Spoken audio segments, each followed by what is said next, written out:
Anabel, I want you to be 100 with me. Are we broken up? Why do you say that? Because we were chatting like every 3 months on video chat for a while, and now it's been almost a year. I mean, I know we talk in text and DM, but I'm having Anabel Englund withdrawals. You've been ghosting me. That's really what it is. And now you're gaslighting me right now. That was a lot in one sentence to unpack. But it is great seeing you again, Anabel. It's so good seeing you too. Yeah. Now, we're going to be chatting all about your new smash, Born to Fly, with Mary Droppinz. We're going to get to know you a little better again with Finky's favorites. I'm going to ask you a question that you have possibly never been asked before. Wow. Anabel Englund, finally, welcome back to America's Dance 30. Thank you. Is that the same outfit you were wearing at the BBC performance? No. Not that was a creepy comment or anything. Not that I'm stalking your videos.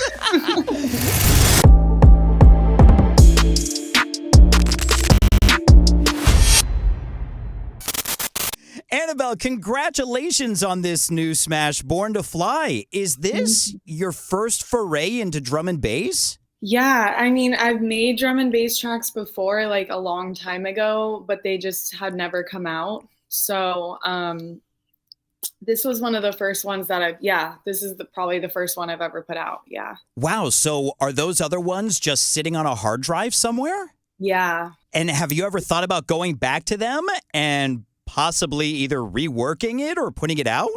I could, but I just feel like my writing has gotten so much better now, and I mean, I have to listen to them again. Well, yeah. I can't wait to find out how this one was born with Mary Droppinz. But first, let's get to know Anabel Englund a little better with Finky's favorites.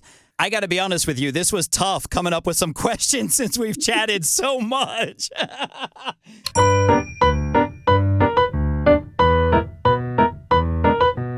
Of course, your life is all about music. But besides music, what's your favorite sound? My favorite sound is my son's laugh. Aw, I love that. The best sound in the world. You know, when I was thinking about that question, a few thoughts popped into my head. One, either silence, which is a great sound in our industry. I'm telling you, I don't know if you've done it, but I drove home the other day, which is like an hour drive, in complete silence, and it was beautiful. Yeah. I mean, I do sit in silence a lot, but I feel like for me, it's just more my time to go inward. I don't even think of it as a sound. It's like, I don't need sound right now. I don't want sound. Because I do that too. I'm like, I don't want to listen to music right now. Sometimes I just want to, I drive in my car in complete silence too sometimes. But I drive a Jeep, so it's kind of loud. So it's kind of like white noise, I guess. Gotcha. But then on the other end of the spectrum, I completely agree with you. One of my favorite sounds is Tucker's purr or Tucker's meow. So that's my son. So it's along the same lines as yours. So I totally get it. Yeah. Now, what is one of your favorite songs to sing in the shower that isn't an Anabel Englund song? I would say No Moon at All by Julie London. It's an oldie. Yeah, I don't know if I know that one. It's an old song. It's so good though. And it's kind of like, I have her album on vinyl. I think it's just called This Is Julie. It's with vinyl guitar or some type of, the strings that aren't metal, but they're clear. I don't know anything about guitars. That's why I'm in radio. It's like a softer guitar. Gotcha. So, but yeah, the song's called No Moon at All by Julie London. You should listen to it. I'm definitely going to have to check it out because I always say that I was born in the wrong generation because I love the 60s and 70s. Such a great time for music back then. Yeah. This is actually a complete side note, and I asked Zara Larsson the same question, and it really just piques my curiosity when it comes to singers and songwriters.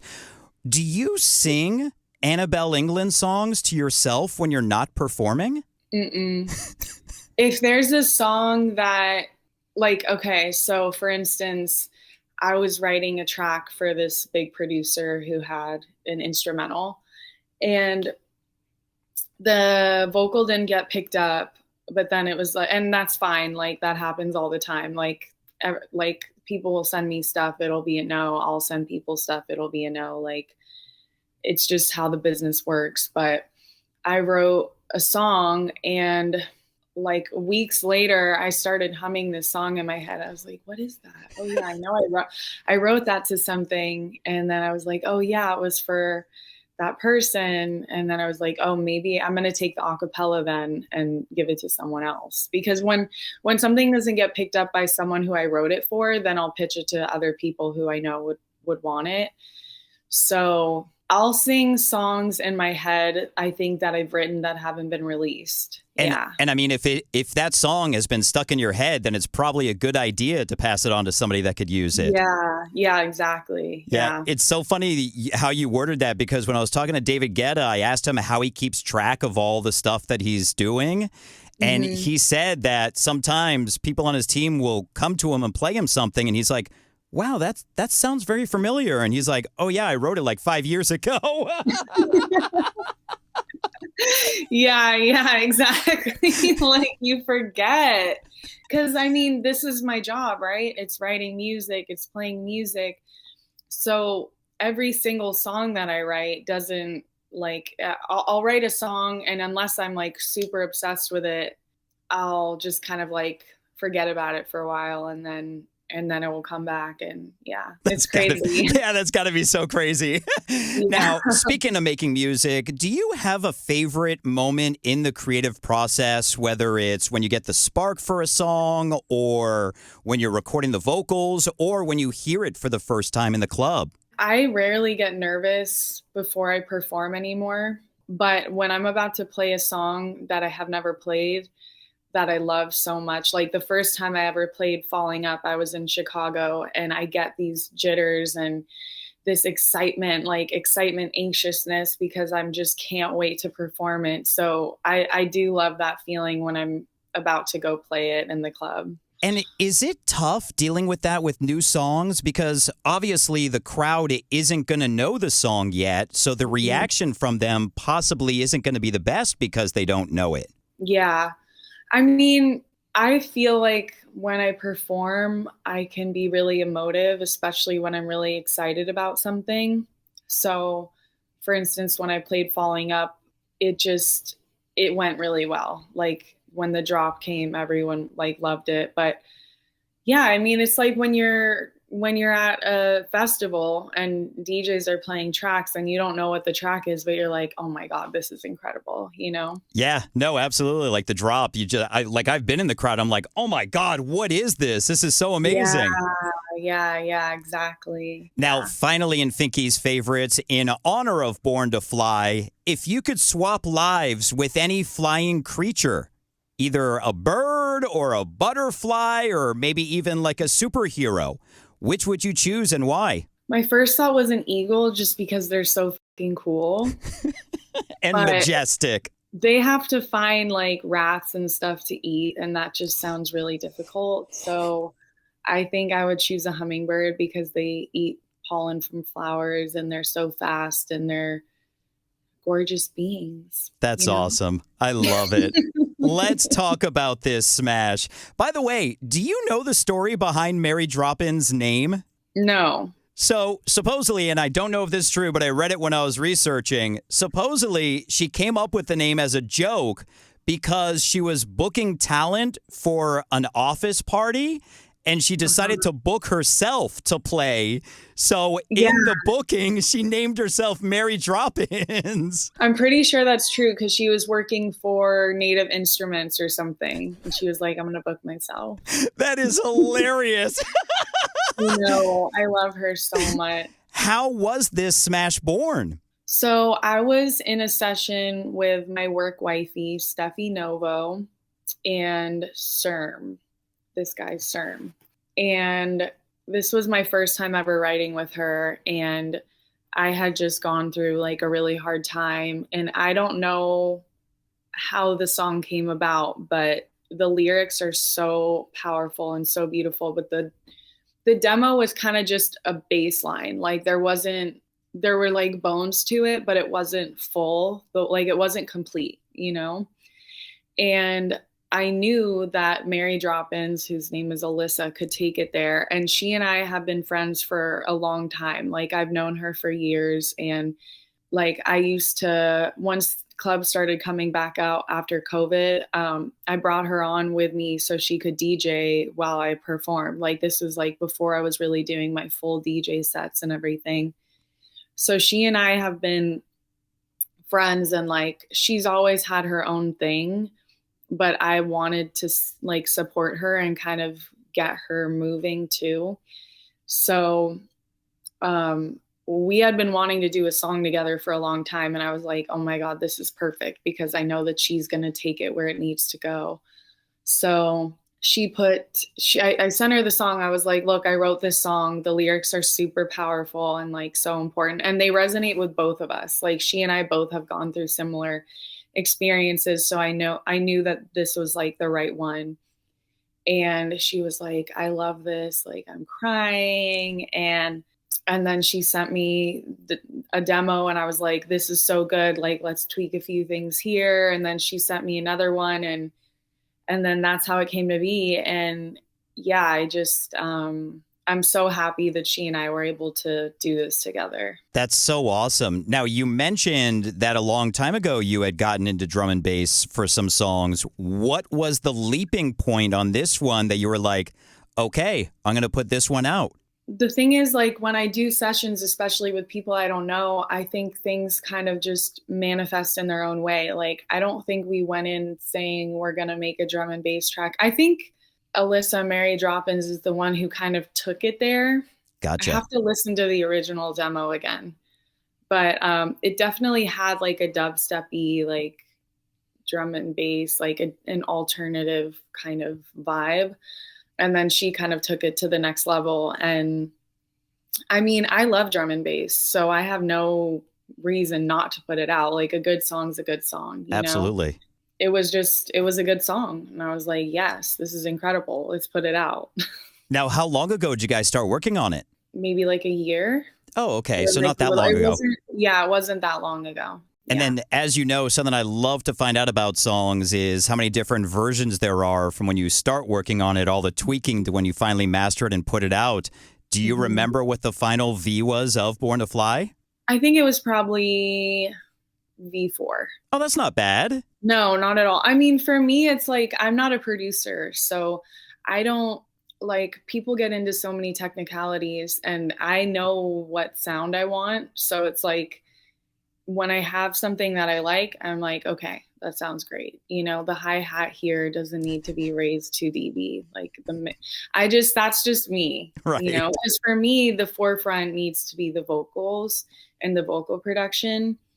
And if the music complements the vocal and it all flows and it all balances, then to me that's good. Well, you guys did an unbelievable job with the song. Congratulations on this smash and your EP. Thank you. Thank you. Yeah, I was really happy to finally drop an EP and put it out on vinyl. So I can't wait to get the vinyl. That's so awesome. Now, I've got to ask you about a recent video that you posted, which is when you were performing, was it the BBC and you got caught in the rain? Yeah. So that was absolutely amazing. And everything, like how it turned out, was so perfect.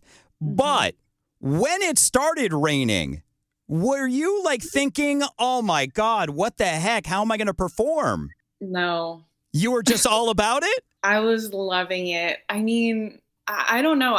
First of all, I was just having such a good time because the crowd was eating it up. And I think the energy was so good. And like, so it started raining and it wasn't directly over me at first. And then people who were on the sides, kind of in the VIP area, started coming under the stage, or under the overhead, like in front of the stage. Gotcha. Because there was no rain there. So it got even more intimate and more packed. And I just saw the rain and was like, this is incredible. Like there was a part of me that was like, should I go in the rain right now? And then I did. And then I was like, oh my God, this is amazing. And the thing was, I had a whole different outfit planned. but I just wanted to be more comfortable because I was feeling nervous for this show. I wanted to do really well. And I mean, I always do, but I hadn't played in that area before. And I had a lot of nerves. So I wanted to feel comfortable on the outside so I could feel comfortable on the inside. And yeah, the rain was happening and I was just like, this is incredible. But I didn't realize that behind me, everyone was freaking out because the water then started pouring on the DJ deck. And I thought, I mean, I might get electrocuted right now, but I don't care. Like, this is so much fun. And the crowd was just eating it up. Like all the women, like everyone was just having so much fun. And so I was having so much fun. And it was just like, such a kind of moment in time that I'll never forget. So yeah, it was amazing. I never once thought, oh no, the rain. I just thought, oh my gosh, the rain. So 2 things. One, if you are going to get electrocuted, that is an epic way to do it. I mean, It just looked amazing.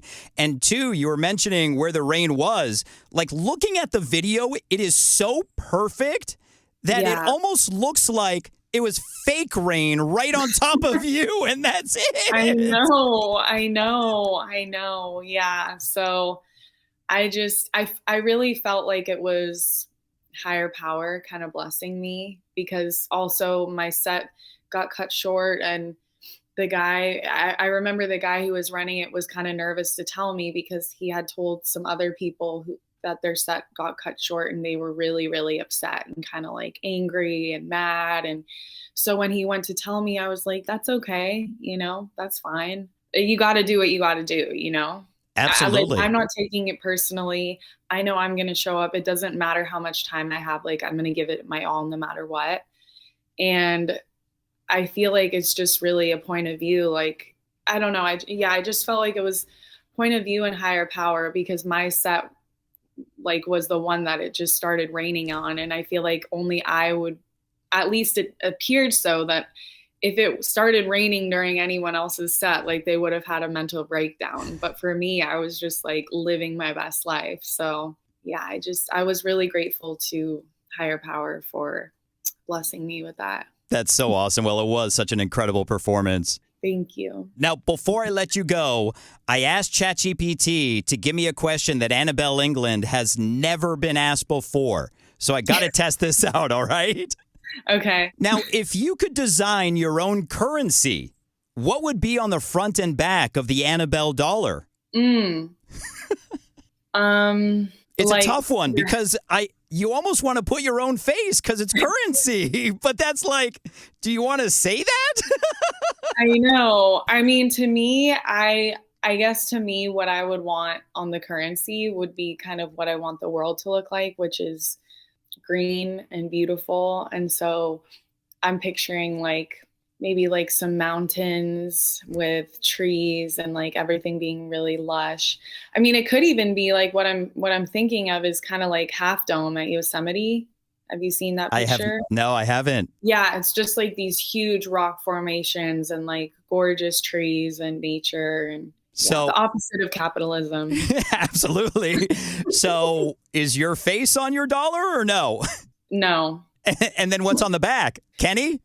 Yeah, Kenny, honestly, probably. I mean, it could just be a lot of animals running around. Because, when I was thinking of the Finky dollar, Tucker is definitely going on that thing. Yeah. Maybe it's just Kenny's face. Yes! That should be the front.